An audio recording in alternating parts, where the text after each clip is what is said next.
Right, we are on it. Let's do it. Video number one, guys. NBA myths that we all believe were true. Jimmy High Roller video uploaded 17 hours ago. So this is very, very new. We're going to check it out. Before we do, guys, smash that subscribe and follow button. That's it. You heard the lady. You heard her. Yeah, you heard loud facts. and You clear. heard? Guys, what's my name? Jimmy Fats. No, what's my name? Kirby. No. Alright, let's get into the video. I want to know if the chat knows us now. Fats is my nickname. Oh, it's not my name. your actual name. Okay, Yeah. fine.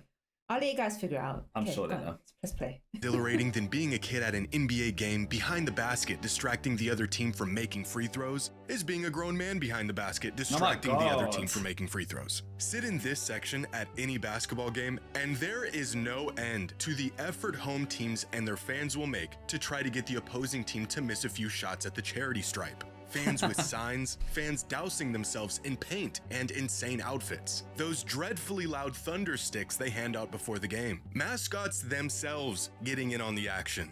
The only That's probably why during the bubble there was so many so much good basketball, because they didn't have all these distractions, which is what you was talking about.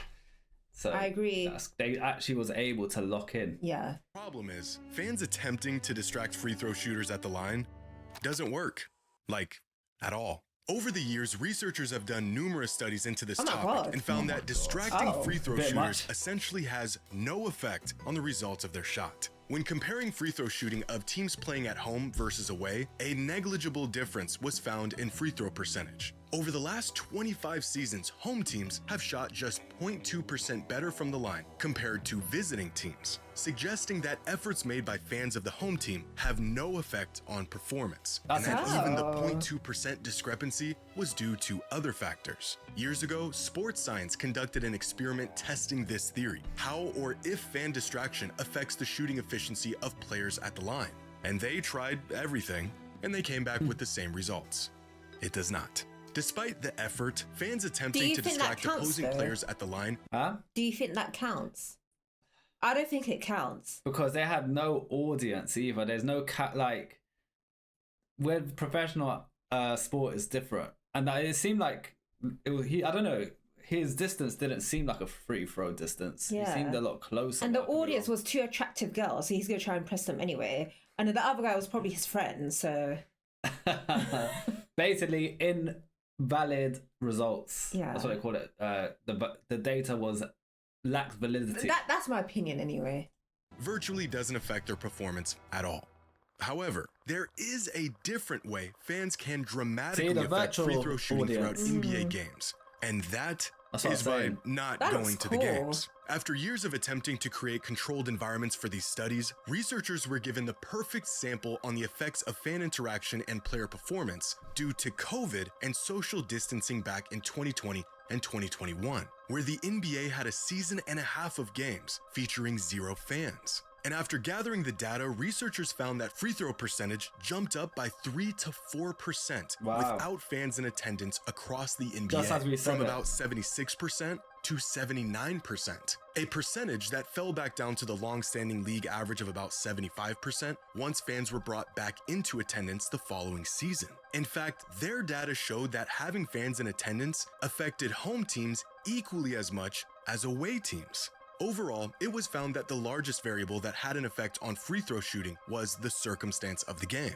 How close the score was, how late in the game the shots were taken, and how important the free throws were. So, although there isn't much you can do as an individual to affect the outcome of free throws, if no one is in attendance and there is absolutely nothing at stake, your team might just hit those free throws. But this is just one of many misconceptions. See, it's the pressure. It can't be recreated. You can't, like, doing that as a during the experiment, there was no pressure. That's what I'm saying. The finals. This ain't the finals. This ain't Game 7. There's no audience. Like, you don't have screaming. strangers calling you names, booing at you. That's different. That's different. That experiment does not count, in my opinion. I agree with Fats. Yeah. Chat, what do you think? Do you agree with Fats or disagree? NBA fans have been led to believe for years. Some of them true, others just a myth. Today's video is sponsored by SeatGeek. Football season is here. The NBA right around with over from sport find the best deal. And right now, give me 10 to use at any.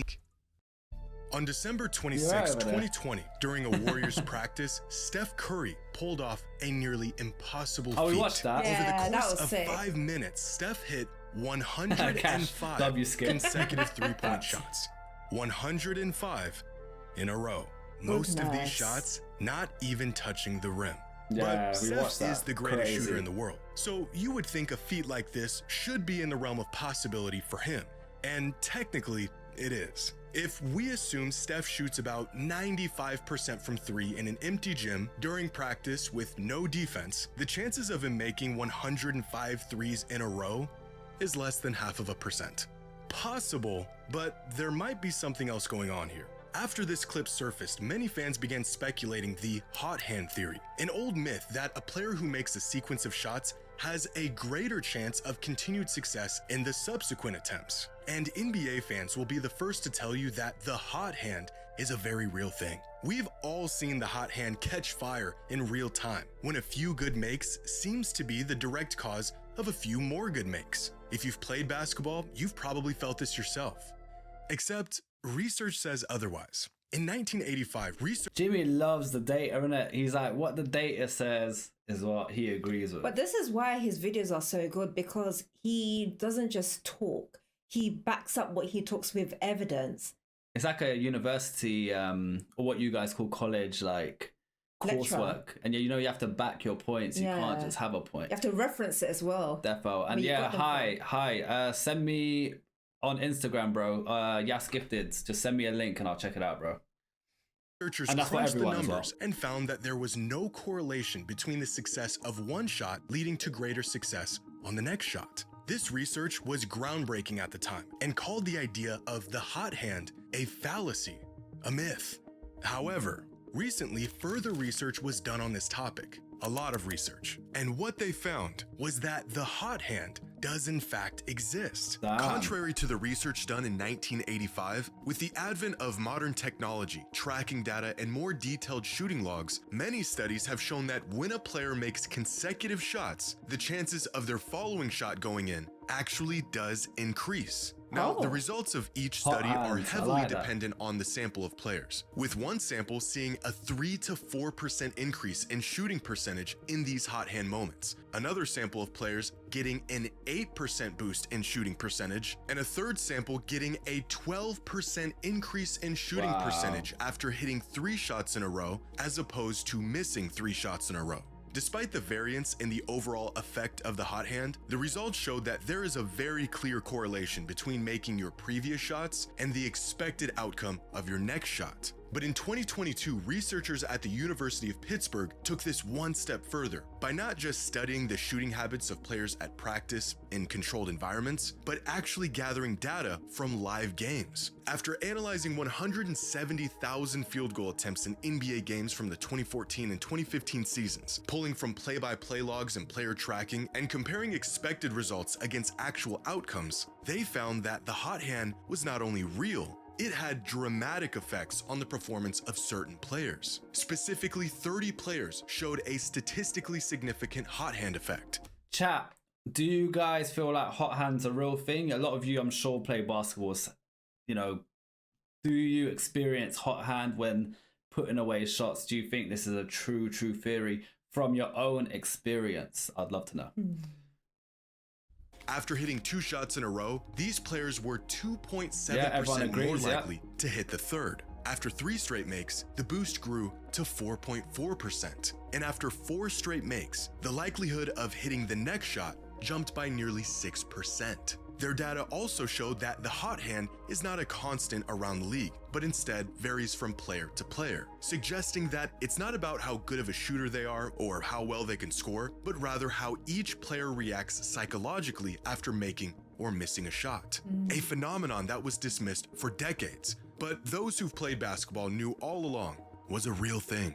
In general, research shows that the success of previous shot attempts does in fact increase the chances of success in the following attempts, proving the existence of the hot hand. 10 years ago, Klay Thompson set an NBA record by scoring 37 points in a single quarter. Even crazier is that he shot a perfect 13 for 13 from the field, 9 for 9 from 3, and hit both of his free throws.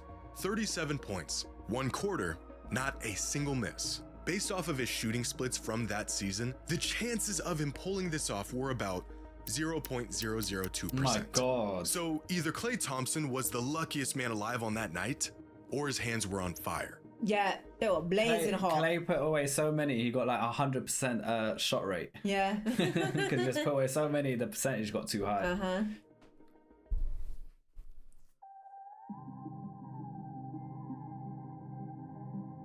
This is 14-year-old Jeremy Gohey, one of the highest-ranked basketball prospects in the world in the class of 2028. Lately, Jeremy's name has received some extra buzz for his recent performances and the accelerated progression his game has seen over the last year. But there's one quality in particular that makes Jeremy one of the most unique prospects in the world. His height. The fact that he is 7 feet 6 inches tall. Oh, a 14-year-old running around with kids half his size. What the hell? And how? Wait, And with each passing year, it seems that these larger-than-life prospects are becoming more and more common. Every other week, a new name popping up with a height next to it that looks like a typo. And many of these prospects aren't playing a traditional back-to-the-basket big man role. They're facing up, running in transition, and using skills that you would usually associate with wings, smaller players, and perimeter guys, which has led some fans to believe that at this rate, the NBA will one day be exclusively full of mega giants at every position in possession of skills they have no business having. But this idea that the NBA is heading towards being a league full of Victor Wembanyama's is a myth. I was gonna say, like, everyone's gonna be like Wemby, that means, because Wemby is like a prime example of that as well. 7'5" or something. And he's gonna keep growing. He's only 14 years old. How tall can you get? 8 foot? What the hell? At least for the foreseeable future. Finding players over 7 feet, let alone 7'6", with the tools to become serviceable NBA players is as rare today as it's ever been. In fact, finding 7-footers who can stay in the league at all is a difficult task. In 1990, 10.2% of all players in the league were at least 7 feet tall. And up until about 2010, they remained about 10% of the league. But then this number slowly began to fall. Each season, pure size playing less of a factor in the league. The market share big men once had began to shrink, eventually ending up where it is today, where 7-footers make up just 6.5% of the NBA. Nearly half of where it was 35 years ago, with every inch above 7 feet exceedingly more rare. The league featuring just 1 to 6 players 7'3" or taller at any given time for the last 3.5 decades, a rate that has not increased in recent years. Now, looking into the future, there is currently only 3 players taller than 7 feet on the 2026 NBA mock draft board. 2027 also features just 1 player over 7 feet tall projected to be drafted. And if finding the oversized talent wasn't hard enough, developing it is almost impossible. Throughout the last 10 drafts, 37 players who are 7 feet or taller were drafted. Of those 37 players, 25 of them are still in the league. And of those 25, only 4 of them have a game that is even somewhat utilized on the perimeter. But this list includes every 7-foot draftee in the entire league. If we exclude players under 7'2", then a decade worth of supersized big man talent gets reduced to just 4 players. Now, at the moment, there are 339 players who are currently listed as NBA prospects through 2027. These are players who are either being scouted by teams across the league or have NBA potential, according to analysts. Of these 339 players around the world, only 6 of them are at least 7'2". And of these 6, 1 of them is projected to be drafted. Regardless of what you see online, players with this size, let alone guard skills, are still extremely rare, and there are virtually none of them. Chat, you guys mentioned that KD doesn't like being called 7 foot, and a lot of you guys say he's like, basically he is 7 foot, but it's just his officially on Google and stuff, it doesn't say 7 foot. Really? Yeah. Is it because of these numbers that he don't want to be in that category of, you know, failures in a way because of the height, even though he's like a generational player? Is it he just don't want to be in that category? Is that what it is? Because a lot of you guys said if I'm not mistaken, that he's actually 7 foot, but he doesn't like to be called 7 foot, and he says he's like 6'10" or whatever. Yeah. let me know in the chat, guys. Them currently in the NBA prospect pipeline. So, no, the NBA will not be a league full of Wembys anytime soon. So many Wembys just running around. Not gonna lie, when I see Wemby playing, I'm a bit concerned. You know, he's young, he's super skinny. Yeah, he needs to put some size on. He seems like he's just waiting to be broken. Yeah, and that's let's the not problem. jinx it. I don't want to He jinx has it. a long Giannis was like career. that as well, though, when he started. Yeah, Yanis was skinny, but Yanis isn't as tall as him, though. Yeah, but Giannis was mad skinny when he joined. Yeah. Mad skinny. So he got very ripped and dench after, which I hope he does for his own sake. The whole entire point of sports is to win. That is the ultimate goal of every player, every team, anyone who's ever competed in a sport. And yet, in the NBA, teams are incentivized to lose. Well, not all of them, just the bad ones. Since the inception of the NBA draft lottery in 1985, tanking has been a common strategy to land top draft picks and potentially climb your way out of NBA irrelevance. If you're having a bad season, might as well make it a little bit worse to better your odds at getting a top pick in the draft. That's crazy. But the validity of tanking and if it actually works long term is still a topic of debate. Does blowing up an entire season or two really increase the chances of a team winning more games and contending for a title in the future? Well, this shouldn't even be a question, because this myth is true. Tanking for top draft picks is not only extremely effective, it is the fastest way out of the pits of NBA standings. Between 1966 and 1984, the team with the worst record in the league had a 50% chance of landing with the top pick. A coin toss. Like a literal coin toss between them and the team with the second worst record. But teams took advantage of this, so over the years those odds have decreased drastically to where they are today, where the three teams with the worst records in the league each have a 14% chance of getting the first overall pick. 1 in 7 odds. Odds that are so slim that it shouldn't be worth throwing a whole season away for. And yet, the worst teams in the league continue to take those odds year after year. No way. Because it works. From 2000 to 2020, the teams that landed with the number 1 overall pick in the draft averaged just 34.8 wins per season in the 3 seasons leading up to their tanking season. Then, of course, most of them tanked for that number 1 pick, averaging just 25 wins in those tanking seasons. But then they bounced back, averaging nearly 41 wins in the 5 seasons following their Bruh, they need to implement something they've obviously tried, but they need to do something more, because from when teams are still tanking seasons to get a first pick for the next season, that's wild. Like, that's so unfair on the fans, in my opinion, who actually want their team to try and win some games, you know?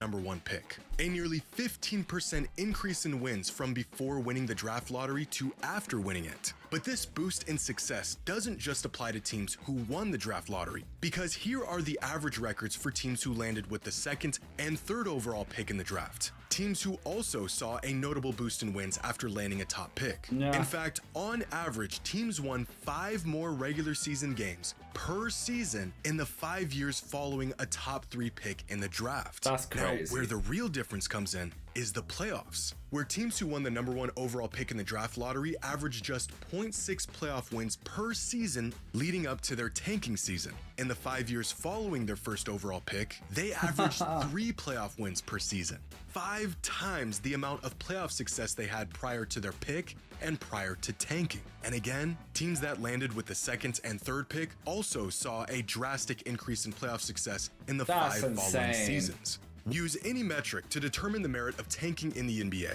and you'll find that if teams are willing to be horrifically bad for 1 season, they will more than likely bounce back better than they were before they tanked. You know, I know this is very off topic, but I'm going to say it. So this reminds me of the game Mario Kart. So in Mario Kart, the way it works, there's item boxes, yeah? And the more towards last position you are, the better the items you get. So you see players online who are smart will wait, like they will tank their game, become last, get the best 2 items in the game, and then they'll hold it, and then they'll use it, like, and then next thing you know, they're first and they won the race. And you're like, what the fuck? Yeah. So yeah, it's an actual strategy. It's called, some people call it sandbagging, tanking. Yeah, it's crazy. It's I think they need to fix that shit. I think that's unreal. Even when teams don't select a player who turns out to be a franchise cornerstone, on most occasions they still end up flipping that player for valuable assets, making a top pick in the draft extremely valuable under almost any circumstance. In fact, tanking has been so effective for so long that the NBA has tried everything in the book to mitigate the advantage it grants teams. And still, even after reformatting the draft lottery 4 times, the overwhelming advantage lies with the team who is willing to be horrifically bad. Now, the catch here is that very rarely, if ever, does tanking lead to a championship. The reason for this being that chronic losing usually happens within dysfunctional organizations, which then pushes these bad organizations to tank, which then leads them to getting top-end talent that never gets developed, utilized properly, or built around because the organization is bad, which inevitably leads to more tanking.